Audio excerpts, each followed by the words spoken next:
Everyone thought it was just a family gathering, a long table, old stories, familiar laughter drifting across a ranch that had been in the family for decades. I arrived late, like I usually did. No one asked where I'd been. No one saved me a seat. To them, I was just the quiet one who handled paperwork and stayed out of the spotlight. What they didn't know was this. By the end of that evening, the same documents they ignored would decide who walked away and who didn't. If you want stories about quiet power, hard boundaries, and truth that doesn't ask for permission, like, share, and subscribe to the channel. I've always been the quiet one in my family, not because I had nothing to say, but because I learned early that saying less gave me more information. While everyone else talked, I listened. While they debated, I noticed what wasn't being said. And while they argued about intentions, I paid attention to outcomes. Evelyn handles the paperwork. That's how they describe me. Not with admiration, not with concern, just as a statement of function, like you'd describe who pays the electric bill or who keeps the spare keys. I'm the one who keeps the record straight, the one who knows where the contracts are, the one who remembers which deadline matters and which promise doesn't hold up on paper. And because I've always done it quietly, they stopped noticing the weight of it. Madeline never had to learn any of that. She grew up learning something else entirely. She learned that things appear when she needs them, that problems soften if she waits long enough, that rules can be bent, as long as someone else is willing to explain them away. When Madeline walks into a room, people make space. When I walk in, people assume I'm there to fix something. That difference didn't happen overnight. It was practiced, repeated, reinforced. My parents never said it out loud, but they didn't have to. They treated boundaries like suggestions, flexible, negotiable, dependent on context. And context, in our family, always meant emotions. If someone was upset, rules loosened. If someone was struggling, accountability paused. If someone said, "But we're family," the discussion was over. That's how systems quietly fail. I didn't push back when I was younger. Not because I agreed, but because I was learning. I learned that the people who talk about fairness the most often rely on someone else to enforce it. I learned that authority in a family doesn't belong to the loudest voice. It belongs to the person everyone depends on but never challenges. That person was me. I didn't need permission to act, because my actions were already assumed. If something went wrong, I'd handle it. If something needed explaining, I'd translate it into something acceptable. That's a kind of power people rarely recognize, because it doesn't announce itself. There's a common belief that power belongs to the person who controls the conversation, but real power belongs to the person who controls the structure underneath it, who owns the documents, who understands the timelines, who knows which signature actually matters. I never raised my voice at the table. I never demanded to be heard. I didn't have to. Because while they were busy defending intentions, I was tracking patterns. While they were arguing feelings, I was organizing facts. And facts don't need to be loud. They just need to be correct. Madeline thought confidence was power. My parents thought authority came from tradition. Both of them mistook familiarity for control. What they didn't see was that the person who needs to ask for permission is rarely the one in charge. The one who truly holds power doesn't interrupt. They wait. They wait until the moment when words stop working. That's the advantage of being underestimated for years. People reveal themselves freely. They assume you'll clean up whatever mess they leave behind. And for a long time, I did. But quiet doesn't mean passive. And silence doesn't mean surrender. It means preparation. Every time I chose not to argue, I chose to document. Every time I let something slide, I learned where the cracks were. Power isn't something you seize in a moment. It's something you accumulate while no one is watching. That's why, when the moment finally came, I didn't need to explain myself. I didn't need to persuade anyone. The structure spoke for me. And if you've ever been the one holding things together in the background, you know exactly what I mean. 3 days later, I noticed something was off, not because alarms went off, not because anything looked damaged, but because one folder was missing. Just one. The storage room was intact. The locks were untouched. Nothing else had been disturbed. If you've ever managed records, you know how rare that is. Random theft is messy, careless. It leaves fingerprints everywhere. This didn't.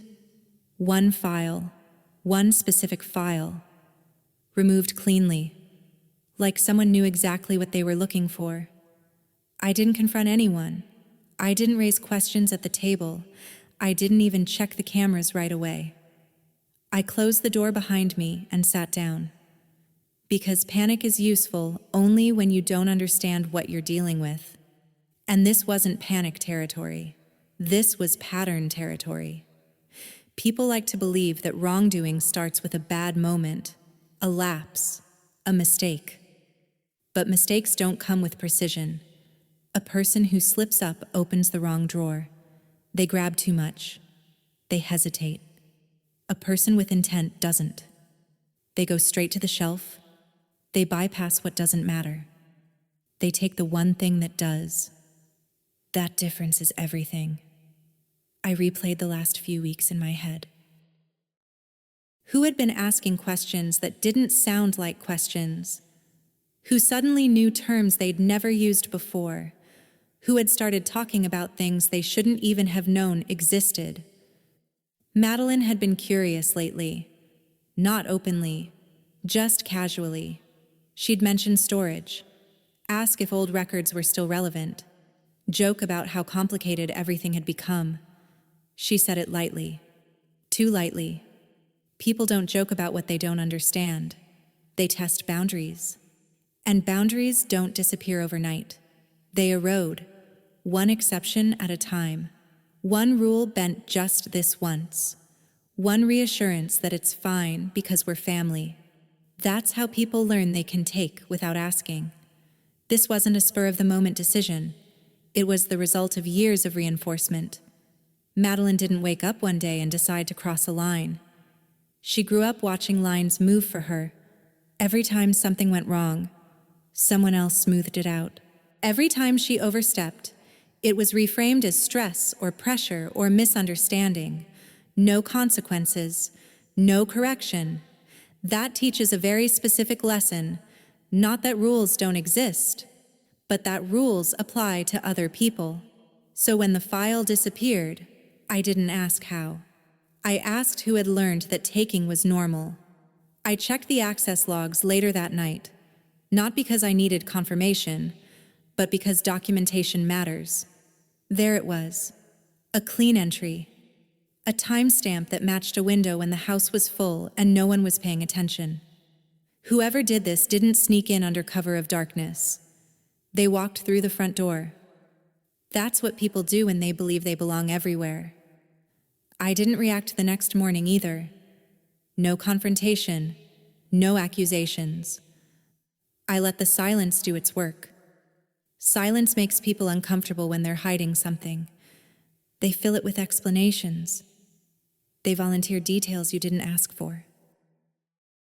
Madeline started talking more about how complicated everything had become, about how unfair it was that some people had to carry the burden alone, about how families should share resources. She never mentioned the file. She didn't have to. Because when someone defends a behavior before it's questioned, they're telling you everything. This is the part people misunderstand.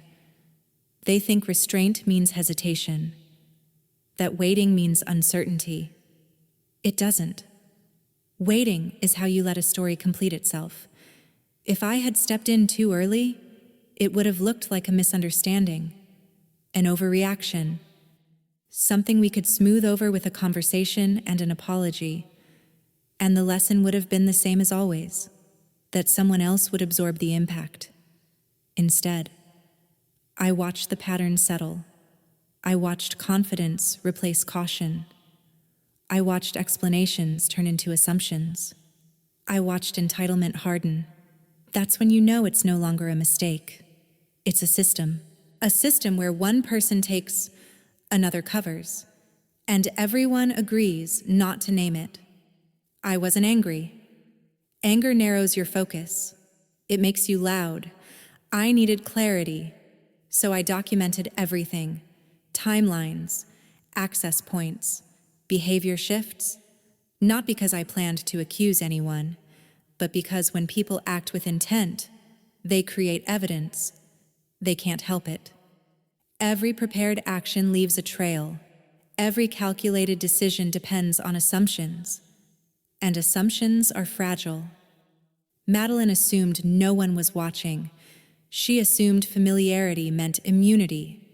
She assumed that if things went wrong, they could be explained away. Those assumptions were learned, and learning can be unlearned, but only when reality intervenes. That's why I didn't stop it the moment I noticed. Not because I didn't care, but because stopping it early would have protected the behavior, not corrected it. Sometimes the most dangerous belief isn't that you're doing something wrong. It's that you're allowed to, and the only way to challenge that belief is to let it run straight into the structure it ignores. By the time the file resurfaced, there was no ambiguity left. This wasn't carelessness, it was preparation, and preparation always reveals more than intent ever could. If you've ever watched someone cross a line slowly, one step at a time, you already know how this ends. The question isn't whether it was planned. The question is how long everyone helped pretend it wasn't. You're probably thinking the same thing a lot of people think when they hear this part. If you notice the file was missing, why didn't you stop it right there? It's a fair question. It sounds like the responsible thing to do. It sounds like the moral thing to do. It sounds like what a good sister would do. But here's the part most people don't understand until they've lived it. Stopping something early doesn't always prevent harm. Sometimes it just prevents accountability. Because in families like mine, intervention gets translated. You don't stop a bad decision. You cause drama. You don't protect the system. You ruin the mood. You don't enforce boundaries. You hold grudges. And if you play that role long enough, everyone stops seeing the boundary. They only see your reaction to it. I'd seen that pattern my entire life. Madeline crosses a line. My parents soften it. I'm expected to absorb the discomfort, and when I do, everyone calls it peace. When you grow up inside that cycle, you learn something dangerous. The problem isn't the behavior. The problem is whoever refuses to cover for it. So yes, I could have confronted her the moment I saw the file was gone. I could have called her name across the kitchen. I could have demanded answers. I could have insisted she bring it back. And you know what would have happened. She would have cried. My mother would have stepped in. My father would have lowered his voice and said, "Let's not do this right now." They would have turned it into a misunderstanding, a mistake, a she didn't know, a she was under pressure. And then they would have asked me to do what I always do: fix it, quietly, privately. So nobody has to feel uncomfortable. That's the trap. Because the moment you fix it privately, you teach them the same lesson again, that they can take risks with your life, your work, your stability, and you'll still be the one cleaning up the spill. Early rescue is not always compassion. Sometimes it's maintenance. Maintenance of a system that keeps one person protected and another person depleted. I wasn't interested in maintaining anything anymore. And I'm going to say something that might sound harsh, but it's true. People who are used to being saved don't learn from being saved. They learn from what it costs you. They learn that you're willing to pay, so the next time, they go bigger. They get smarter. They hide it better. Because they don't fear consequences. They fear inconvenience. And you have been removing inconvenience for them for years. That's why I didn't rush in. Not because I wanted her to fail, not because I wanted to punish her. Because I understood what was really happening. Madeline wasn't just taking a file. She was testing reality. She was seeing how far she could go before the world pushed back. And my parents were doing what they always did, acting like reality was negotiable. I've learned that you can't argue someone into respecting you, not when they've built their identity on being accommodated. You can't talk someone into boundaries.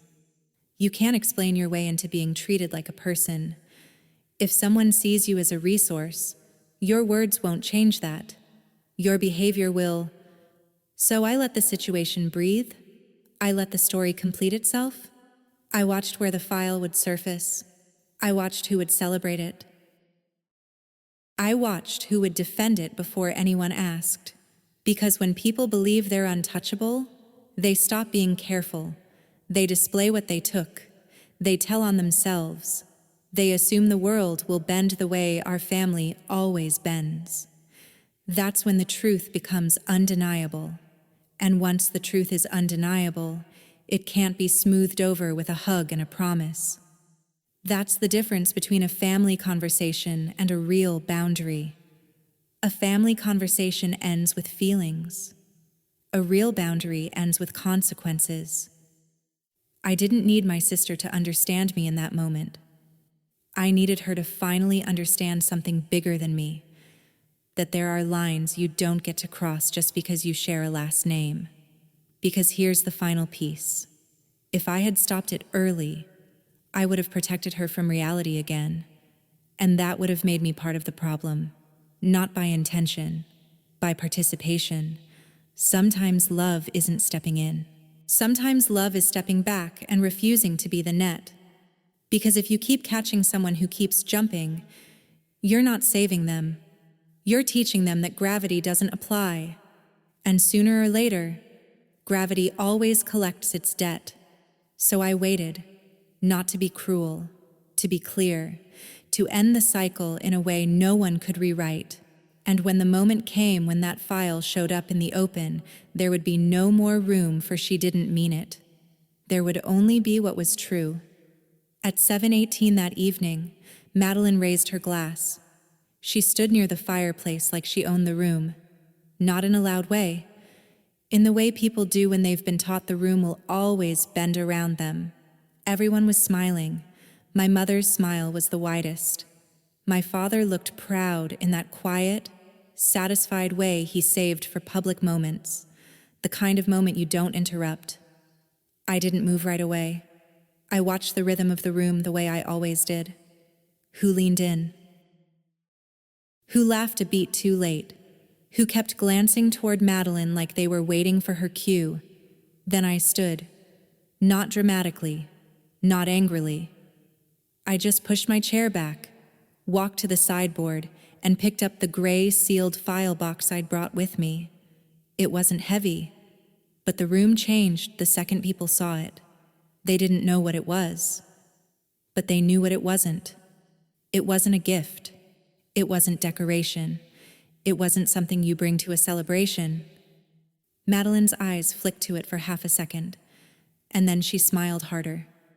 That was the tell. I set it on the table, right between the roast dish and the stack of linen napkins, right in the center of the family's idea of normal. My mother's smile tightened. "Evelyn," she said, like my name was a warning. "Not tonight." That sentence has lived in our house for years. Not tonight. Not here. Not like this. It never meant the timing was wrong. It meant the truth was inconvenient. I didn't answer her. I broke the seal. The sound was small, a thin strip of adhesive releasing, but in a quiet room, small sounds land hard. I opened the box and slid out a folder. Not a photo, not a letter. A folder with tabs and timestamps and an inventory sheet clipped to the front. The kind of thing no one reads unless they have to. Madeline's fiancé, Daniel, leaned forward. He was still smiling, but his eyes weren't. My father cleared his throat. "Evelyn," he said, calm, controlled.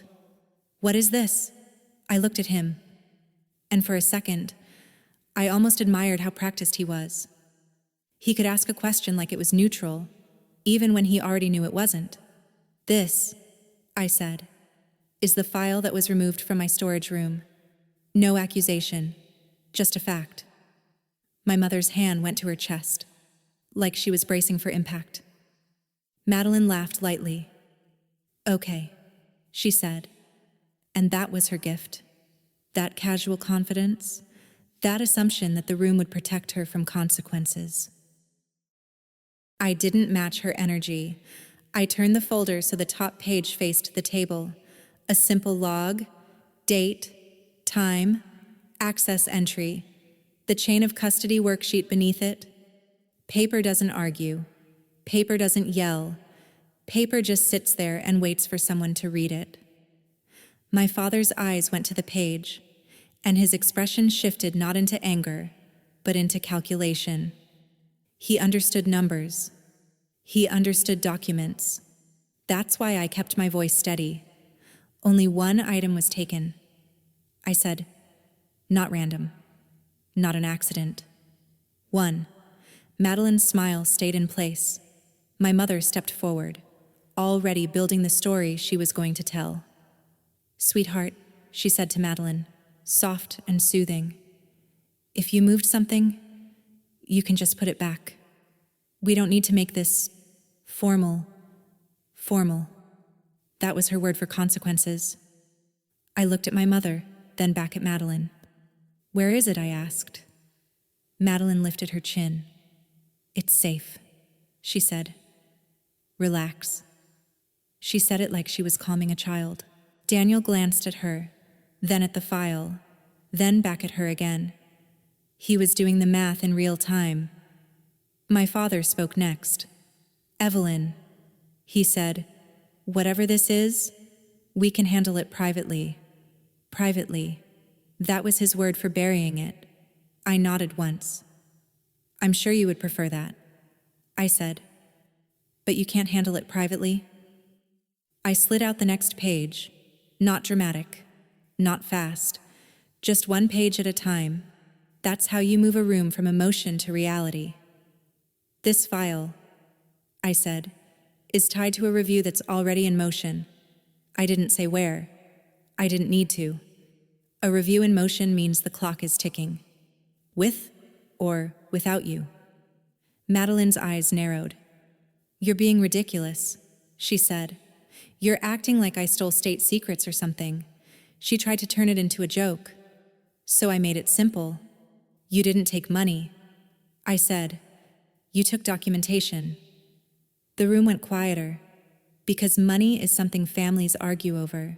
Documentation is something systems enforce. My mother's voice rose just a little.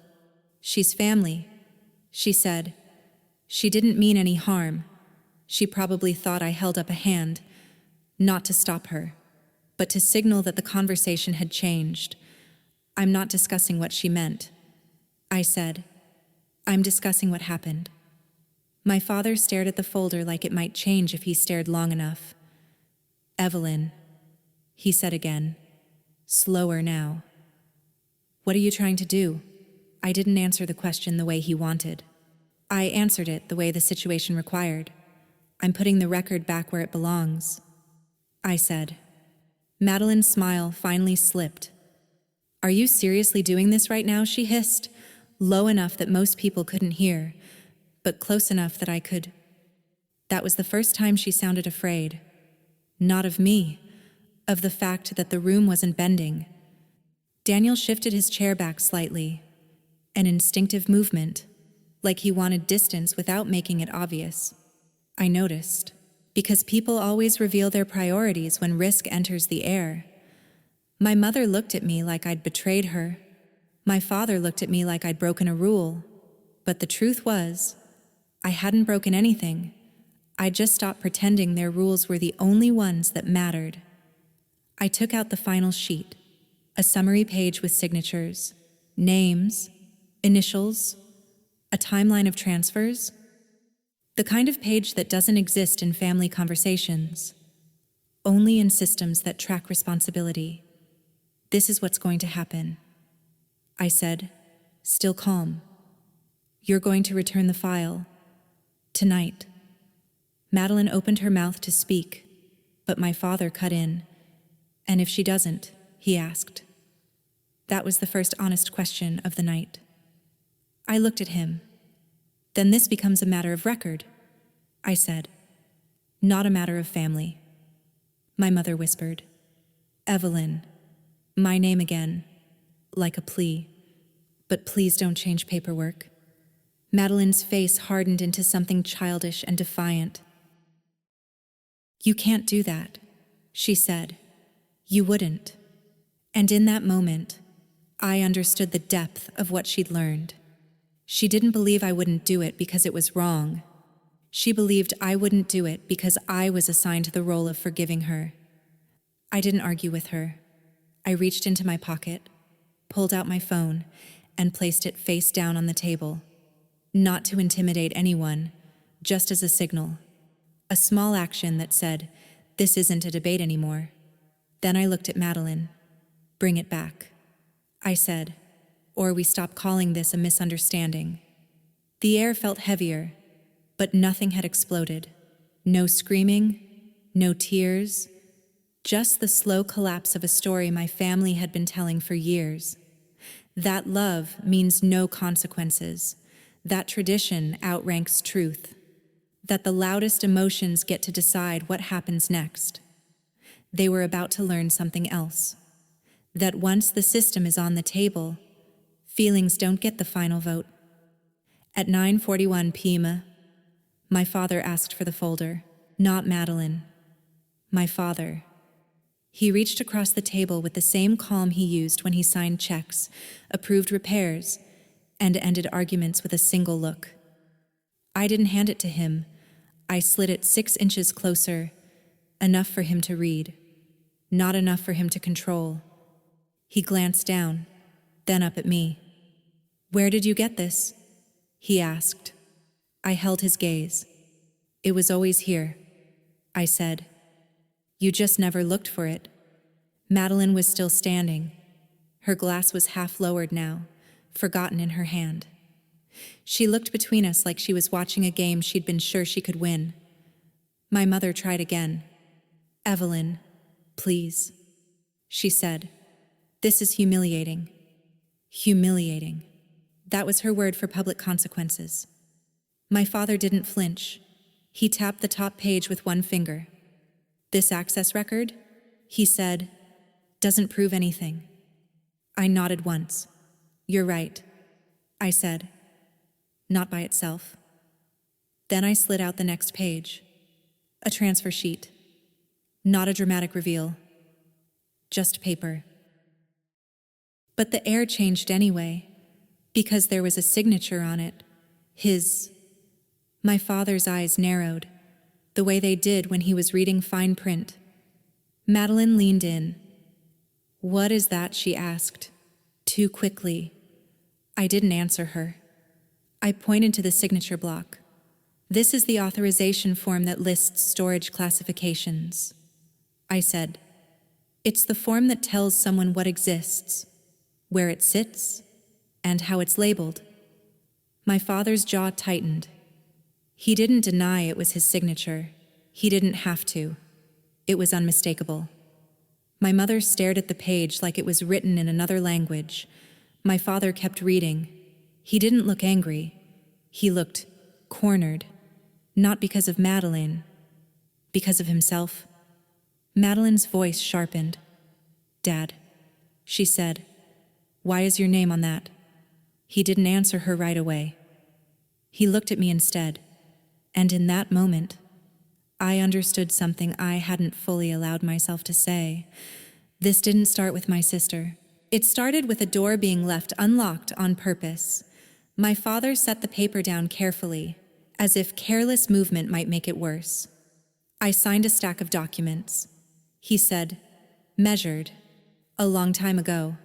There were repairs, transitions, old property records. You know how it is. He spoke like he was explaining a business decision, not a betrayal. Madeline scoffed. So you didn't mean to, she said, almost relieved. Okay, so it's fine. My father didn't correct her. That's what made my stomach go still. Because he could have said, no, it isn't fine. He could have said, you never should have touched it. He could have said, return it now. But he didn't. He stayed quiet, and I realized the silence wasn't confusion, it was calculation. My mother reached for his arm. Thomas, she whispered, like she was trying to pull him back into the role of protector. He pulled away gently, not from her, from the responsibility. Then he looked at me again. This didn't have to happen like this, he said. That line would have sounded reasonable to anyone else, but I knew what it meant. It meant, why didn't you let us handle it the way we always do? Quiet, private, controlled. The family version of justice. I didn't raise my voice. I didn't choose the way it happened. I said, I chose the moment it stopped. Madeline laughed, but it wasn't light anymore. So what? Dad made a mistake and now we're all criminals. She snapped. That's ridiculous. I watched her say she wasn't scared of consequences. She was offended by the idea that consequences could apply to her. My father finally spoke to her. Madeline, he said, give it back. It was the first clear instruction he'd given all night. And even then, it wasn't firm. It was reluctant, like he was trying to minimize damage instead of correct behavior. Madeline's eyes widened. You're taking her side, she demanded. My mother stepped in immediately. No one is taking sides, she said. We're family. We can fix this. Fix. That word again. Not repair the trust. Not address the harm. Fix the inconvenience. Fix the optics. I reached into the folder and pulled out the last page. A summary. Dates. Transfers. Initials. Not dramatic. Just undeniable. This wasn't one person, I said. This was a system. My father's face hardened. He didn't like the word. Because systems don't have excuses. Systems don't get to say, I didn't mean it. A system either protects the right things, or it protects the wrong people. My mother shook her head, eyes glassy. You're tearing us apart, she whispered. I looked at her. No, I said. This held together because someone was always willing to carry the cost. I didn't say my name. I didn't need to.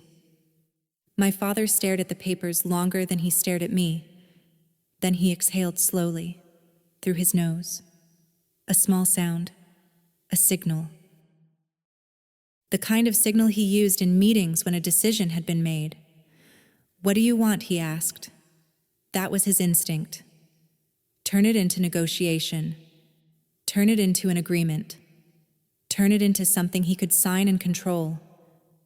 But this wasn't that. I don't want anything. I said, I'm returning the record to where it belongs. Madeline's voice dropped, tight and sharp. You planned this, she said. I met her eyes. I documented it. I said, you supplied it. My father flinched slightly at that, because it was true. He didn't break into the storage room, but he had done something more dangerous. He had made it possible. He had signed away secrecy the way he signed away responsibility in our family without reading the cost. And Madeline had done what she always did. She found the open door and called it opportunity. That's what betrayal looks like when it isn't loud. It isn't one person doing one terrible thing. It's a chain of small permissions. A signature, a shrug, a don't be so dramatic. Until one day, the quiet one stops absorbing it, and the whole structure collapses under the weight it's been hiding.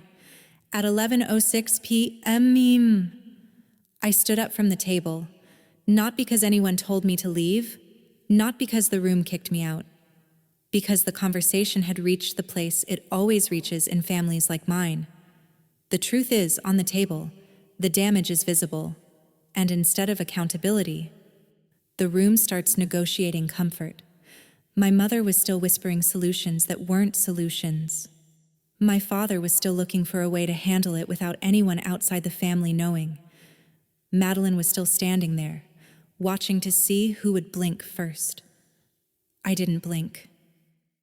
I picked up the gray file box, closed it, and pressed the seal down with my thumb. A small action, a clear one. Then I reached into my bag and took out a single envelope. No dramatic speech, no shaking hands.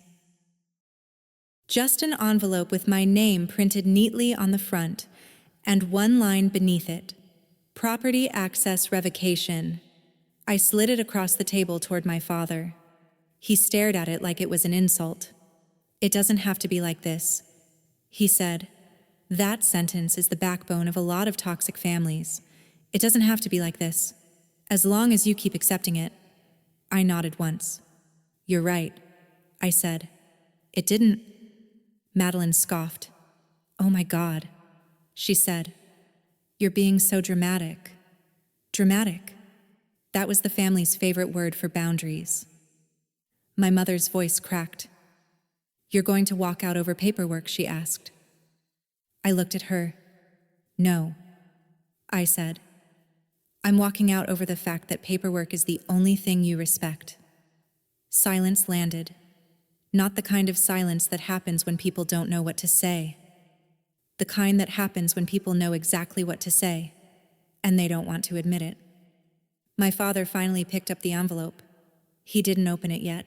He just held it, like holding it would give him control. And what? He asked. Is this supposed to accomplish? I answered slowly, because I wanted the words to be clean. It accomplishes one thing, I said. It ends the assumption that you can reach into my life whenever you want. Madeline stepped forward, eyes sharp. You can't cut me off, she said. I'm your sister. There it was. Not remorse, not confusion. A claim, a belief that a title is a passcode. I looked at her and kept my voice level. A title isn't permission, I said. It's just a word. My mother shook her head. How can you be so cold, she whispered. I didn't correct her. Because when people are used to you absorbing the pain, any boundary looks like cruelty. I turned toward the hallway and felt Daniel's eyes on me. He didn't say a word. He was already halfway out emotionally. That's what people do when they realize the story they married into has consequences.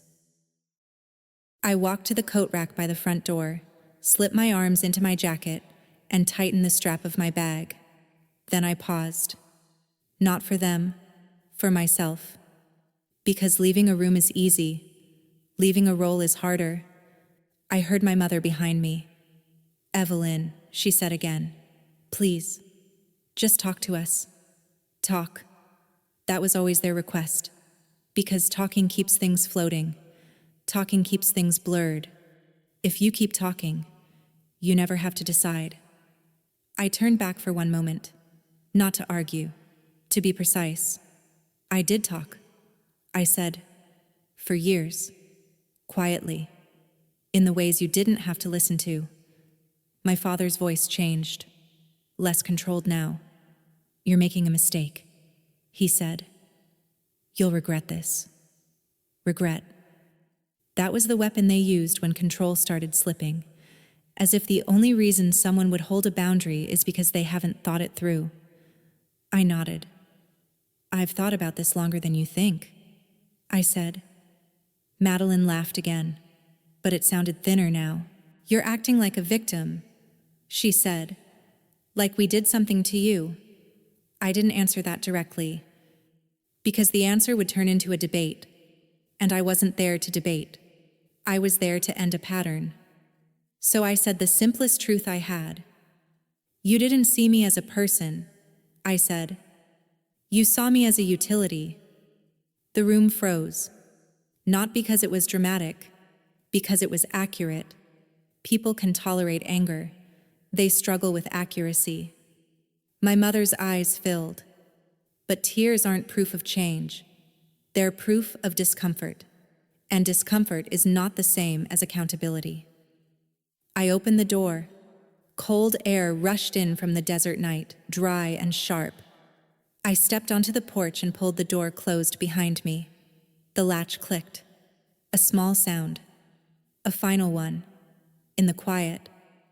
I stood there for a second and looked out at the ranch. The lights on the property were still warm.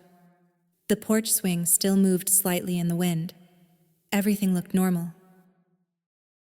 That's how endings usually look. Normal from the outside.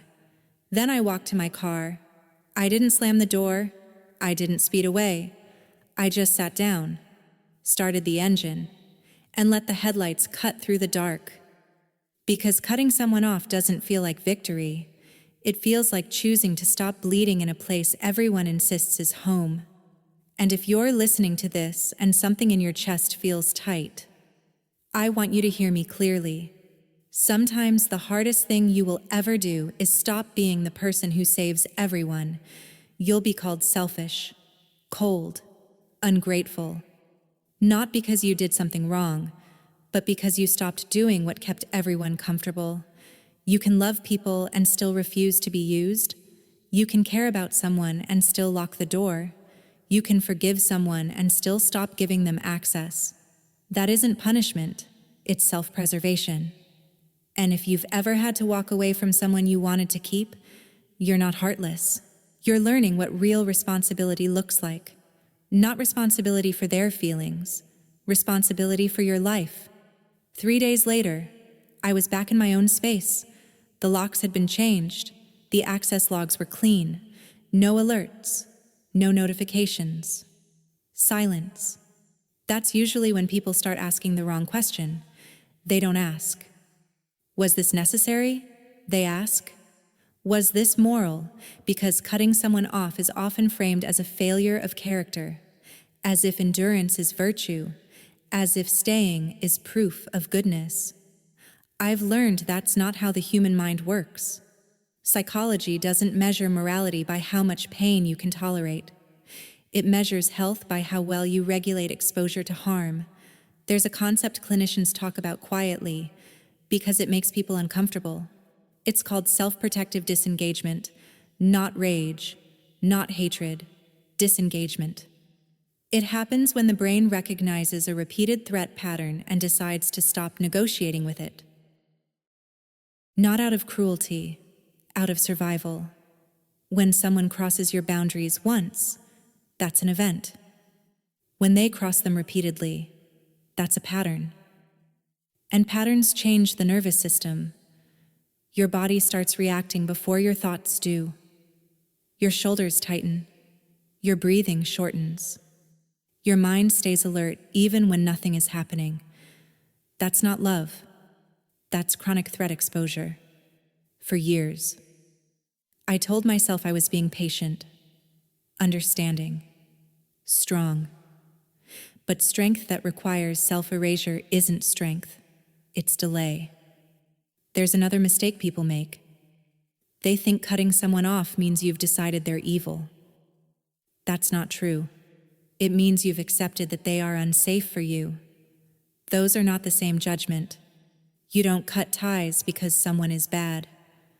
You cut ties because staying requires you to keep absorbing damage they refuse to acknowledge. And here's the part. People avoid saying out loud. Empathy without boundaries is not compassion. It's self-abandonment. I didn't stop loving my family because I left. I stopped lying to myself about what staying was costing me. Morality isn't measured by proximity. It's measured by responsibility. And responsibility starts with this question: what happens if nothing changes? In my case, the answer was clear. More access, more assumptions, more quiet violations dressed up as family privilege. People say, but what about forgiveness? Forgiveness is an internal process. Access is a logistical decision. You can forgive someone and still lock the door. You can release resentment and still revoke permission. Those things don't cancel each other out. In fact, they often require each other. Because when you stay in a system that keeps harming you, forgiveness turns into compliance. And compliance is not a moral high ground. It's fear wearing good manners. Another thing psychology makes clear is this: guilt is not a reliable indicator of wrongdoing. Guilt shows up whenever you disrupt an established role. If you've always been the fixer, the moment you stop fixing, you'll feel guilty. Not because you did something wrong, but because the system lost a function. Families, like organizations, resist change by moralizing it. They don't say, "This destabilizes us." They say, "This hurts us." That language is powerful because it shifts the focus from behavior to emotion, and emotions are easier to weaponize than facts. But long-term mental health doesn't come from pleasing systems that benefit from your silence. It comes from choosing environments where your presence isn't conditional on self-sacrifice. When I left, I wasn't declaring myself better than them. I was declaring something simpler: that my life was not a shared resource, that my work, my stability, my nervous system were not community property. That love without limits had quietly turned into permission without consent. Cutting off contact didn't make me colder. It made me clearer. Clarity is often mistaken for cruelty by people who relied on confusion. And here's something I want you to hear, especially if you're struggling with this yourself. You don't owe continued access to anyone who refuses accountability. Not because you're angry, not because you're done loving, but because staying teaches them nothing and costs you everything. True morality isn't about how much you can endure. It's about whether your choices reduce harm over time. Sometimes the most ethical decision is to step away and stop participating in a pattern that rewards damage. That's not weakness. That's discipline. And discipline is one of the highest forms of respect you can give yourself. If you're asking whether cutting someone off makes you a bad person, ask a better question. Does staying require you to keep shrinking? If the answer is yes, then leaving isn't a moral failure. It's a correction. Not against them. For you. 2 weeks later, the noise was gone. No late-night messages. No just checking-in calls. No sudden requests wrapped in familiarity. What remained was structure. Schedules returned to normal. Work moved without interruption. Sleep came without interruption. That's usually how you know order has been restored. Not because everything feels warm, but because nothing is leaking. People think power announces itself. They expect raised voices, ultimatums, grand exits. That's not how real authority works. Real authority is quiet.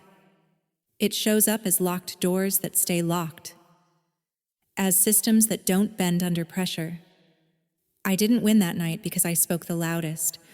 I won because I had already done the work. The documents were ready. The permissions were defined. The consequences were clear. No argument could undo preparation. That's the part most people miss. Power doesn't come from confrontation. It comes from accumulation. From years of doing unglamorous things correctly, from keeping records, from understanding how systems respond to facts, not feelings.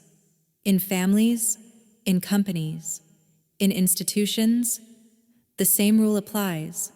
The person who controls access controls outcomes, not because they're cruel, but because they understand leverage. For a long time, I believed silence made me weak. I was wrong. Silence was how I gathered information, how I learned patterns, how I built something that didn't rely on approval. While others spoke, I documented. While others assumed, I verified. While others consumed, I preserved. That's not passivity. That's strategy. If you're listening to this and thinking about your own situation, ask yourself something honestly. Who actually keeps things running where you are? Who handles the details no one wants to touch? Who fixes problems quietly so no one panics? Who carries responsibility without recognition? That person usually isn't loud. They're consistent, and consistency is what systems reward. Not immediately, but inevitably, when the moment comes, emotion loses its vote. Because emotion can argue, it can plead, it can intimidate, but it can't override structure. Structure doesn't care who's upset, it cares who complied. That's why the final shift didn't require shouting. No one needed to be humiliated. No one needed to be destroyed. All that happened was this: access was aligned with accountability. And once that happens, the chaos stops.